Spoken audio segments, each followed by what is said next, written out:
여러분, 하나님의 말씀을 묵상하는 삶은 우리의 길에 어떤 변화를 가져올까요?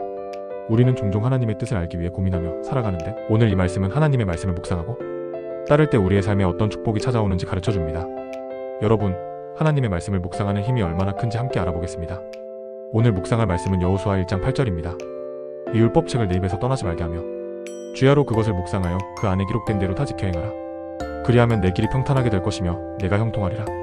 이 말씀은 하나님의 말씀을 묵상하고 그 말씀을 삶에 실천하는 것이 얼마나 중요한지를 가르쳐줍니다. 주야로 그것을 묵상하라는 말은 하나님의 말씀을 항상 기억하고 마음에 새기며 매일의 삶 속에서 그것을 실천하라는 의미입니다. 하나님의 말씀을 입에서 떠나지 않게 하고 주야로 묵상하며 그 뜻을 따를 때 우리의 삶은 평탄해지고 형통하게 될 것이라는 약속을 주십니다.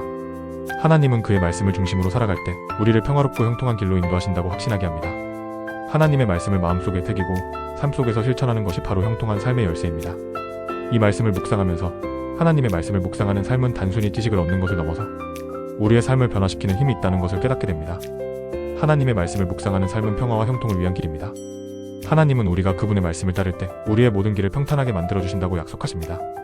우리는 종종 하나님의 뜻을 알기 위해 고민하지만 하나님의 말씀을 묵상하는 것이 그 길을 여는 열쇠라는 것을 알게 되었습니다. 우리는 하나님의 말씀을 묵상하고 그 말씀에 따라 살아갈 때 하나님께서 준비하신 평화와 형통의 길을 따라갈 수 있게 됩니다. 그렇다면 이 말씀을 우리 삶에 어떻게 적용할 수 있을까요? 첫째, 하나님 말씀을 매일 묵상하는 삶을 살기. 하나님의 말씀을 매일 묵상하는 시간을 가지세요. 주야로 그것을 묵상하는 습관을 통해 하나님의 뜻을 더욱 잘 알 수 있습니다. 둘째, 하나님의 말씀을 삶에 실천하기. 하나님의 말씀을 듣고 그 뜻을 실천하는 것이 중요합니다. 말씀을 삶 속에서 실제로 행동으로 옮길 때 우리는 하나님이 주시는 평화와 형통을 경험할 수 있습니다. 셋째, 하나님의 말씀을 중심으로 삶의 우선순위를 정하기. 하나님의 뜻에 따라 우리의 우선순위를 정하고 모든 결정을 하나님 말씀을 기준으로 내려가세요.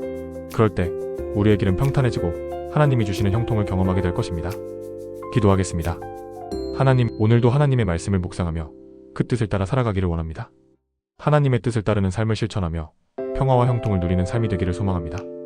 말씀을 통해 우리의 길을 평탄하게 하시고 형통한 삶을 이루어가도록 도와주세요. 예수님의 이름으로 기도드립니다. 아멘. 오늘의 묵상이 마음에 와 닿으셨다면 좋아요와 구독을 눌러주시고 이 묵상을 나누고 싶은 분과 함께 공유해주세요. 오늘도 하나님의 말씀을 묵상하며 형통한 삶을 살아가는 하루 되세요.